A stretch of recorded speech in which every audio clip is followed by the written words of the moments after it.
একজন আলেম মারা গেলে সারা দুনিয়া কাঁদে, যেমন সাইদির মৃত্যুতে ভূমিকম্প হয়েছিল, ঠিক না? এটাই সত্য। জমিন নিতে পারে না। রাসূল বলছেন মউতুল আলেম মউতুল আলম, আলেম মারা গেলে পৃথিবী মারা যায়। রাসূল বলছেন আল্লাহ ইলম তুলে নেবেন, ইউকমাদুল ইলমা বিকাবদিল উলামা, আলেম উঠে গেলে ইলম উঠে যায়।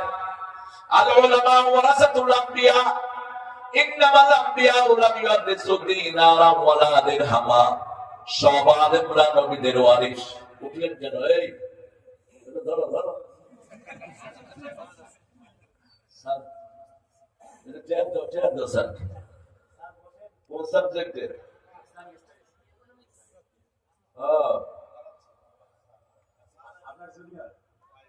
মুস্তাফিজ ঢাকা ভার্সিটির ছাত্র নাকি? ও, তাহলে তো আমার জুনিয়র হবে। এই ভার্সিটিটা ছিল গাজীপুরে।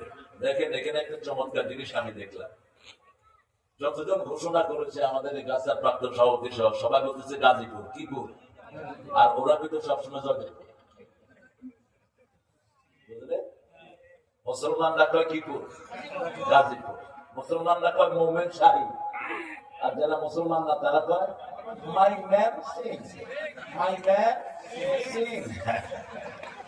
এখানেই পার্থক্য, একজন ভালো নেই কিন্তু জয়দেবপুর। এটাই হলো বরকত। আলহামদুলিল্লাহ বলেন। জমিন আমাদের প্রথম মানুষ ছিলেন মুসলমান, ঠিক না? ঠিক। রাসূল বলছেন কুল্লু মাউলুদিন ইউলাদু আলাল ফিতরা, each and every single individual born on the terms of Islam, later on their parents make them idolatrous, atheist, Jewish, disbeliever. প্রত্যেকটি শিশু ইসলামের পর জন্মগ্রহণ করে, অতঃপর তার পিতামাতা কাউকে খ্রিস্টান বানায়, কাউকে নাস্তিক বানায়, কাউকে অগ্নি উপাসক বানায়, আর আমরা বানাবো মুসলমান, ঠিক না? হিন্দু ধর্মের সব কিতাবে মুসলমানদের কথা আছে না নাই? প্রত্যেক কিতাবে আছে লা ইলাহা ইল্লাল্লাহু মুহাম্মাদুর রাসূলুল্লাহ। প্রত্যেক কিতাবে আছে ডাইট বানিয়ে যদি ঘরে ঢুকে ঘরটা বরকতময় হয়। এটা নিয়ে উঠেছে বিয়ের সময়, নতুন বউ যখন আনবা ঘরে ঢুকতে ডাইটটা দিয়ে ঢুকবো, তাহলে বউটা ভালো হবে।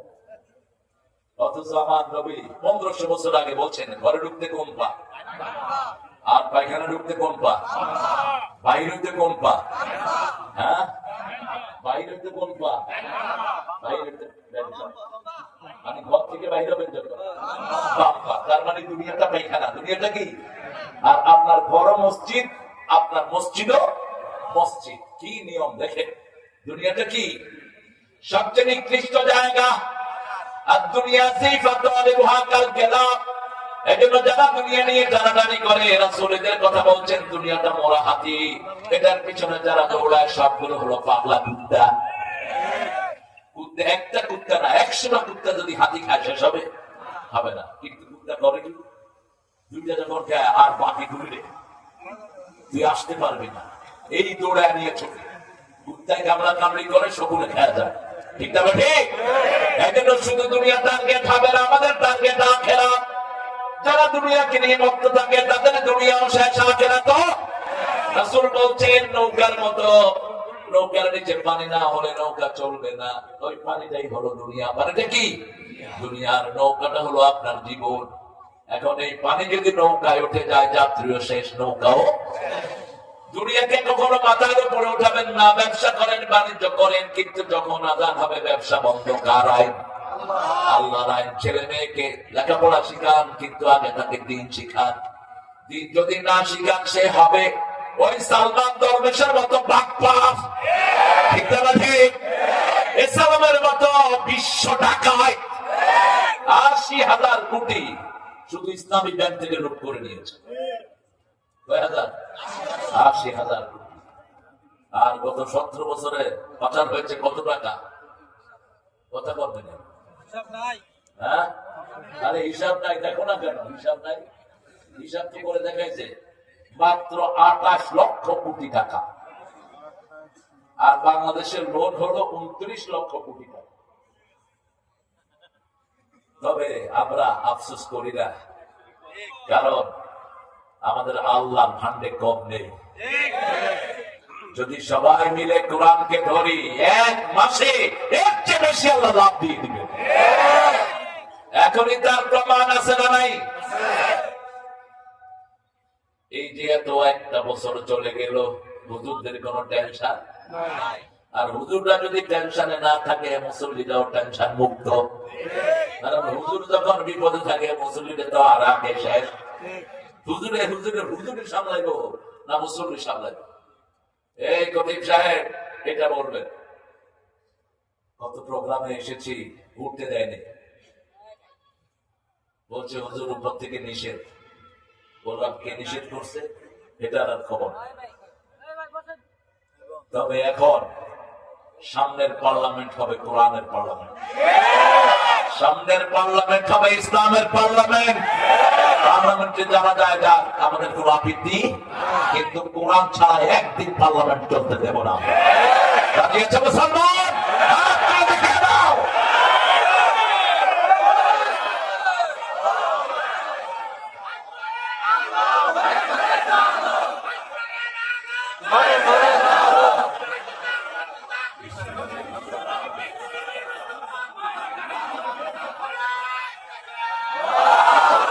আল্লাহ আমাদেরকে কবুল করুন।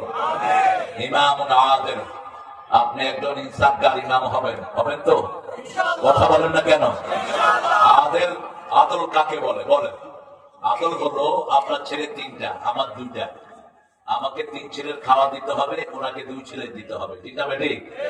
আল্লাহ বলছেন ইন্নাল্লাহ ইয়া'মুরু বিল আদলি ওয়াল নাহাল। আল্লাহ আদেশ করছেন প্রথম আদল। প্রথম কি? আদল। কেন আদল? ই'দিলু হিয়া আকরাবু লিত-তাকওয়া। তোমরা আদল করো, তাকওয়ার কাছাকাছি চলে যাবা। সুবহানাল্লাহ। আল্লাহ রাব্বুল আলামিন আদল শিখাচ্ছেন। সব নবীরা আদল করেছেন। যেমন রাসূলের কাছে এক ইহুদি এসে বিচার দিয়েছে, ইয়া রাসূলুল্লাহ, আপনার একজন কালেমা পড়া লোক আমার ক্ষেতের পানি বন্ধ করে দিয়েছে। কি দিয়েছে? ক্ষেতের পানি বন্ধ করে দিয়েছে। রাসূল সাল্লাল্লাহু আলাইহি ওয়াসাল্লাম বলেন, ক্ষেতের পানি খুলে দাও। আল্লাহ কোন মানুষের পানি বন্ধ করেন না, খাওয়া বন্ধ করেন না, রাস্তা বন্ধ করেন না। রাসূল বলছেন, কেউ যখন আল্লাহর দায়িত্ব হাতে নেয়, তার উপরে আল্লাহর গজব পড়ে। আমাদের দেশে কোন এক নেতা বলেছিল, ভাতে মারবো, পানিতে মারবো। ভাত আর পানির দায়িত্ব কার? তুমি দায়িত্ব নিলা কেন? সাথে সাথে দুর্ভিক্ষ আসলো, ঠিক না? ঠিক। আল্লাহর দায়িত্ব কোন মানুষ নেওয়া জায়েজ নাই। রাসূল বললেন, পানি ছেড়ে দাও। লোকটার বিচার পছন্দ হলো না, চলে গেলেন তিনি আবু বকরের কাছে। আবু বকর বিচার করেছেন, রাসূল আপনি একটু সানি করে দেন। তিনি বললেন, রাসূলের উপর বিচার করার ক্ষমতা কারো নাই। চলে গেলেন ওমরের কাছে। ঠান্ডা না গরম? বেশি না কম? আসাদুহুম ফি আমরিল্লাহি ওমর। আসাদুহুম সুপারলেটিভ ডিগ্রি ব্যবহার করে লাফালে তাফসীর। আসাদ, আমরা আসাদ হব কোন কারণে? আশিদ্দা ওয়ালাল কুফারির রুহামাউ বাইনাহুম, যারা নবীর সাথে থাকতে চায়। আল্লাহ দুটি গুণ বলেছেন, নবীর সাথে থাকতে চান তো? থাকতে চান তো? একটু হাত তোলেন যারা যারা থাকতে চান। আল্লাহ হাতগুলো কবুল করেন, জোরে বলে আমিন। সূরা ফাতিরের শেষ আয়াত পড়েন, মুহাম্মাদুর রাসূলুল্লাহ والذين معه أشداء على الكفار رحماء بينهم تراهم ركعا سجدا يبتغون فضلا من الله ورضوانا سيماهم في وجوههم من أثر السجود الله أكبر। কোরআনের বর্ণশৈলী দেখেন। কোরআন যে আল্লাহর কালাম, প্রত্যেকটি আয়াত তার প্রমাণ। কেউ বানাতে পারবে না এরকম আয়াত, কেউ এরকম কথাই বলতে পারবে না, ঠিক না? আল্লাহ বলছেন মুহাম্মদুর রাসূলুল্লাহ। মুহাম্মদ কার রাসূল? কেন আল্লাহ মুহাম্মদকে রাসূল বলে স্বীকৃতি দিলেন কেন? আমি এটা খুব চিন্তা করতাম ছোটবেলা। 4 বার মুহাম্মদ নাম উল্লেখ করলেন, 3 বারই বলেছেন মুহাম্মদ আমার রাসূল। আর একবার বলেছেন আমিনু বিমা নুজিলা আলা মুহাম্মদ, মুহাম্মাদের উপরে যা নাযিল করেছি সবটার উপর ঈমান আনো। কেন আল্লাহ বারবার মুহাম্মদকে রাসূল বলছেন? কারণ ইহুদির বাচ্চারা বলছে মুহাম্মদ নাকি রাসূল ছিলেন না। হাতকে দেখেন তো, হাত দেখেন, হাতের এখানে দেখবেন 81 দেখছেন? আরবিতে 2টা এই দেখেন এই পাশে হলো 1, এই পাশে হলো 8, কত হয়? 81। আর এই পাশে 18, 81 আর 18 যোগ করলে কত হয়? আল্লাহর নাম কয়টা? এবার 81 থেকে 18 বাদ দেন,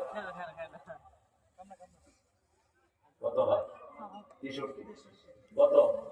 রাসূল বেঁচে ছিলেন কয়দিন? 63 বছর।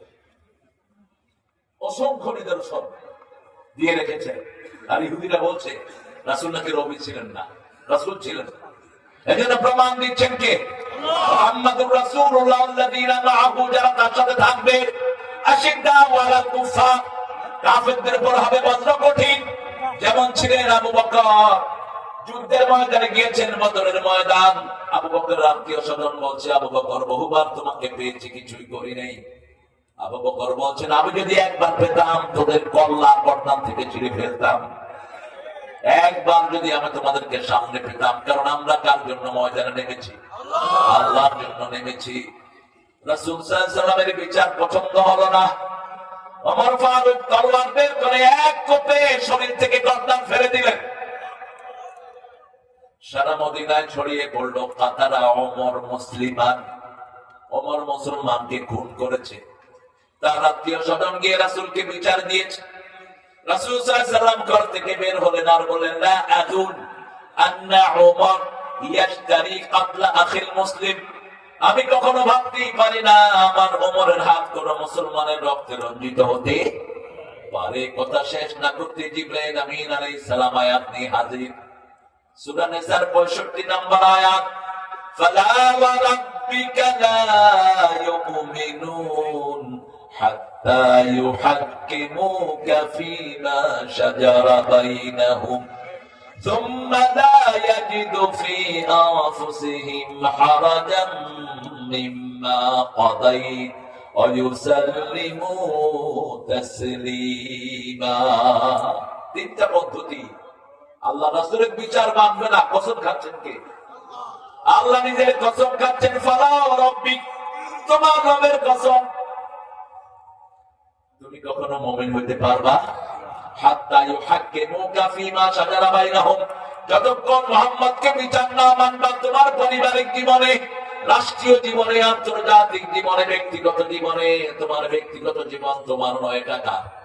রাসূল বলছেন, ডান হাতে নিজের প্রাইভেট পার্ট ধরবে না। তুমি ধরেছো, কবিরা গুনাহ করেছো। বাম হাত সুস্থ, ডান হাতে ধরেছো, কবিরা গুনাহ করেছো। রাসূল বলেছেন, কেউ কারো প্রাইভেট পার্টের দিকে তাকাবে না। আজকে মেডিকেল সায়েন্স বলছে, যারা মানুষের প্রাইভেট পার্টের দিকে বেশি তাকায়, এদের চোখের জ্যোতি কমতে থাকে। চোখে কি কমে? জ্যোতি কমতে থাকে। চোখ, বিভিন্ন অর্গান গুলো নষ্ট হয়ে যায়। এখন দেখবেন মানুষের গিরাবাত বাড়ছে না কমছে? আরে আসতে কর না। কেন? মানুষ যখনই কোন অ্যাবিউজ, বাজে ছবি দেখে, তখন তার শরীরে বিভিন্ন রস নিঃসরিত হয়। এই জন্য আল্লাহ বলছেন সূরা নূরের ভিতরে, কুল্লিল মুমিনিনা ইয়াগুদ্দু মিন আবসারিহিম ওয়া ইয়াহফাযু ফুরুজাহুম, মুমিন পুরুষদেরকে বলে দাও তারা যেন চক্ষুকে অবনত রাখে, তাদের লজ্জাস্থানকে যেন হেফাজত করে। মুমিনা নারীদেরকে বলে দাও তারা যেন চক্ষুকে অবনত রাখে, লজ্জাস্থানকে হেফাজত করে।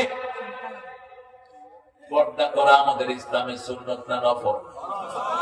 সব ধর্মে পর্দা করা কি ফরজ? সব ধর্মে। হিন্দুদের কিতাবেও ফরজ, খ্রিস্টানদের বাইবেলে ফরজ। কারণ আল্লাহ বলছেন, যেখানে কথা বলে মাসালাহুম ফিত তাওরাতি ওয়াল ইনজিলি ওয়াল কুরআন, এখানে বললেন সূরা ফাতিরের শেষ আয়াতে, যারা মুহাম্মদের সাথে থাকতে চায় কাফেরদের উপর হতে হবে বজ্র কঠিন। যখনই ওমরের কাছে রাসূল আসলেন, রাসূল খুশি হয়ে গেলেন। ওমরের সিদ্ধান্তের উপর আয়াত নাযিল করেছেন কে? আল্লাহ। রাসূল বলে দিলেন, আমার পরে যদি কেউ বিশ্ব নবী হতো, ওমর তুমি হয়ে যেতে। তুমি হতে সেই বিশ্ব নবী। আশিদ্দাউ আলাল কুফফারি রুহামাউ বাইনাহুম, মুমিনদের মধ্যে হবেন প্রচন্ড রহমদিল। আমরা যারা একসাথে নামাজ পড়ি, একসাথে কোরআন চাই, আমরা হব পরস্পরের জন্য রহমদিল। ঠিক আছে না নাই? কেমন রহমদিল? মদিনায় সাহাবায়ে কেরাম গেলেন, রাসূল সাল্লাল্লাহু আলাইহি ওয়াসাল্লাম বলেন, এই সাহাবীকে তোমার ঘরে রাখো। তিনি রাখলেন। দুই বিবির এক বিবিকে ওনার জন্য দিয়ে দিলেন। ওনার ইচ্ছায় দেন না, ওনাকে বলছেন দুইটার কোনটারে তোমার পছন্দ হয় কও। পারবে না তোরা? কথা কন না, বিবিধ দূরের কথা, জীবন ভাত দিতে তো কষ্ট হবে। রাসূল বলছেন যখন খাবা প্লেট চেটে আঙ্গুলগুলো চেটে খাও, বুখারী হাদিস 3 বার 4 বার। যদি তুমি না চাটো তোমার ভাইয়ের মুখে দিয়ে দাও। আমি যদি কুদ্দুসের মুখে আঙ্গুল দিই, কুদ্দুস কি যাবে না আমাদের? সে সম্পর্ক গড়ে ওঠে নাই। সাহাবীদের সম্পর্ক কি মধুর দেখেন। 2 রুমের বাসা 1 রুম ছেড়ে দিয়ে চান সানতে, সুবহানাল্লাহ বলতে ইচ্ছা করে না। কি ভালোবাসা দেখেন। ইয়ার মুখের যুদ্ধ, পানি পানি করে যুদ্ধের ময়দানে আওয়াজ উঠেছে। পিছন থেকে একজন পানি আগে আসলেন, পানি প্রথম যার কাছে নিলেন, তিনার মুখের কাছে নিতে নিতে আরেকজন বললেন পানি। ওই ভাই বললেন আমার দরকার নাই, আমার ভাইকে দাও। আবার দ্বিতীয় জনের কাছে গেলেন, দ্বিতীয় জনের কাছে যাওয়ার সাথে সাথে তৃতীয় জন বললেন পানি, দ্বিতীয় জন বললেন আমার দরকার নাই, তৃতীয় জনের কাছে যাও। তৃতীয় জনের কাছে যেতে যেতে চতুর্থ জন বললেন পানি পানি, চতুর্থ জনের কাছে যেতে তিনি শেষ। এসে দেখে সব শেষ। এক ভাইয়ের জন্য সব ভাই কোরবানি দিলেন। রুহামাউ বাইনাহুম, কি ভালোবাসা, যেটার কোন দৃষ্টান্ত পৃথিবী কখনো স্থাপন করতে। রাসূল একবার বলেছিলেন আবু বকর তোমাকে নিয়ে আমি হিজরতে যাব, সেই থেকে আর বিছনা শেষ। বিছনার পিঠ লাগিয়ে ঘুমান না। হিজরতের রাতে রাসূল বললেন নাই। জিবরাইল আমিন বলছেন আপনি আজকে রাতে হিজরত করতে হবে। রাসূল বলেন আমার কাছে তো অনেক বিলঙ্গিংস, কাফের মুশরিকদের অনেক সোনাদানা, আমার কাছে কি করব? রাসূল সাল্লাল্লাহু আলাইহি ওয়াসাল্লামকে বলা হলো আপনার একজন বিশ্বস্ত সঙ্গীকে এখানে শোয়া রাখেন। রাসূলের সবচেয়ে বিশ্বস্ত সঙ্গী ছিলেন আলী। কে ছিলেন? রাসূল নিজের চাদর তার গায়ে দিয়ে শাহাতিল ওযু পড়ে ফু দিয়ে দিলেন আর বললেন আলী তুমি ঘুমিয়ে থাকো। কাফেররা যখন আমাকে না পেয়ে আমাকে মনে করে তোমার উপরে ছুরি চালাবে, এমন দোয়া পড়ে দিয়ে গেলাম তোমার গায়ে একটু স্পর্শ করবে না। আরো আসতে পারেন সুবহানাল্লাহ। এখন আমরা হয়তো জান বাঁচানো ফরজ, এই রিস্ক আমরা নেব না। শুয়ে আছেন তিনি, রাসূল সাল্লাল্লাহু আলাইহি ওয়াসাল্লাম যাচ্ছেন, আলী বলছেন ইয়া রাসূলুল্লাহ আমাকে যদি তারা মেরেও ফেলে আমার আফসোস নাই, আমার সফলতা হলো আমার জীবনের বিনিময়ে রাহমাতাল লিল আলামিন বেঁচে থাকবে। 100 যুবক বাড়ি ঘেরা করেছে। 100 যুবক হাতের ভিতরে হাত দিয়ে রাসূল ঘর থেকে বের হলেন। সূরা ইয়াসিনের একটা আয়াত সবসময় পড়বেন, وَجَعَلْنَا مِنْ بَيْنِ أَيْدِيهِمْ سَدًّا وَمِنْ خَلْفِهِمْ سَدًّا فَأَغْشَيْنَاهُمْ فَهُمْ لَا يُبْصِرُونَ। এটা যখনই পড়বেন কাফেরদের চোখের মধ্যে ছানি ফেলে দেন কে? পর্দা দিয়ে দিবেন আল্লাহ। অথবা যে কোনো সূরা তেলাওয়াত করেন, সূরা বনী ইসরাঈলের 45 নম্বর আয়াত, فَإِذَا قَرَأْتَ الْقُرْآنَ جَعَلْنَا بَيْنَكَ وَبَيْنَ الَّذِينَ لَا يُؤْمِنُونَ بِالْآخِرَةِ حِجَابًا مَسْتُورًا। আল্লাহ বলছেন যখন তুমি কোরআন পড়বা আর যারা আখিরাতে বিশ্বাস করে না তাদের মধ্যে তোমার মধ্যে আমি একটা পর্দা সৃষ্টি করে দেব, তারা কোনোদিন তোমাকে দেখবে না। রাসূল চলে গেলেন, বালু উঠিয়ে ছেড়ে দিলেন। এই আয়াত পড়ে সবার চোখের ভিতরে বালু ঢুকিয়ে দিলেন কে? আচ্ছা বলেন তো গোল হয়ে যদি দাঁড়ান, আপনি বালু মারলে সোজায় না যাবে, ঠিক না বেটি? বালু কি ঘুরতে পারে? কথা কন তো, বালু ঘুরে দিল। আল্লাহ পরে জানাচ্ছেন ওয়ামা রামাইতা ইয রামাইতা ওয়ালাকিন্নাল্লাহা রামা। হে নবী আলাইহিস সালাম তুমি যে বালু নিক্ষেপ করেছো তুমি মারো নাই, বালুগুলোকে ক্ষেপণাস্ত্র বানিয়ে আমি কাফেরদের চোখে ঢুকিয়ে দিয়েছি। ওরা চোখ দিচ্ছে, এই ফাঁক দিয়ে বেরিয়ে গেলেন রাহমাতাল লিল আলামিন। সেজন্য ইমাম মানবো কাকে? ইমাম হবে না আমাদের যিনি ইসলাম জানে, ঠিক না ঠিক? আমরা ইসলাম আলা ইমাম হব, আমার পরিবারকে ইসলামের ভিতরে আনবো।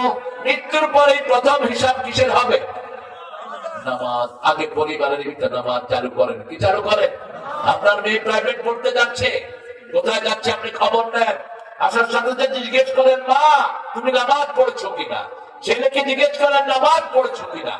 লাভটা কি হবে? আজকে আজকে আমি আসতেছি আপনাদের দিকে, উত্তরাতে ঢুকলাম, ক্লাস 7 8 বলা বিড়ি খাচ্ছে রাস্তা। আমার মন চেয়েছে নেমে কুত্তার মতো পিটাই দেব।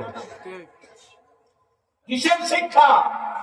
ক্লাস 6-7 যদি কোনো ছেলে বিড়ি খায়, ও তো ক্লাস 8 এসে গাঁজা খাবে, এরপরে তো মদ খাবে। কি বলেন শিক্ষা স্কুলে? একটা লোক কোনো কথা বলছে না, দেশ পূর্ণ সদলে গিয়েছে দেশ। আপনি দেখেন তো, কোন মাদ্রাসার ছেলে এই পর্যন্ত দেখেছেন গলায় হাত দিয়ে বিড়ি খেতে? দেখেছেন? কোন মাদ্রাসার ছেলে বাপ মাকে বৃদ্ধাশ্রমে পাঠাইছে? কোন ইমাম সাহেব পাঠাইছে? কারা পাঠায় বৃদ্ধাশ্রমে? Doctor, engineer, DC, SP, OC, নিজের ইজ্জত রক্ষার জন্য পিতামাতাকে কোথায় পাঠায়? পরিচয় দেয় না। এক ডিসির খবর রাষ্ট্র পত্রিকা, বাপ এসে অফিসে বসে আছে, লোকেরা কয় বুড়াকে, কয় আমার বাড়ির কাজের লোক। শুনে রাখ, তুই ডিসি হস আর ইউনুস হস, যদি পিতা মাতাকে অসম্মান করস তো দুনিয়াও শেষ, আখেরাত পিতা মাতার মর্যাদা নবীদের পরেই। নবীদের সাথে বেয়াদবি করলে আমল নষ্ট হয়, পিতা মাতার সাথে বেয়াদবি করলেও কি হয়? আমল নষ্ট হয়ে যায়। পিতা মাতাকে আল্লাহর পরেই আল্লাহ স্থান দিয়েছেন। وَقَضَى رَبُّكَ أَلَّا تَعْبُدُوا إِلَّا إِيَّاهُ وَبِالْوَالِدَيْنِ إِحْسَانًا। নাস্তিকের লেখা একটা গান, আপনারা খুব শুনেন। ছেলে আমার মস্ত বড় মস্ত অফিসার, কি কমন পড়ছে, মস্ত ফ্ল্যাটে যায় না দেখা, বলে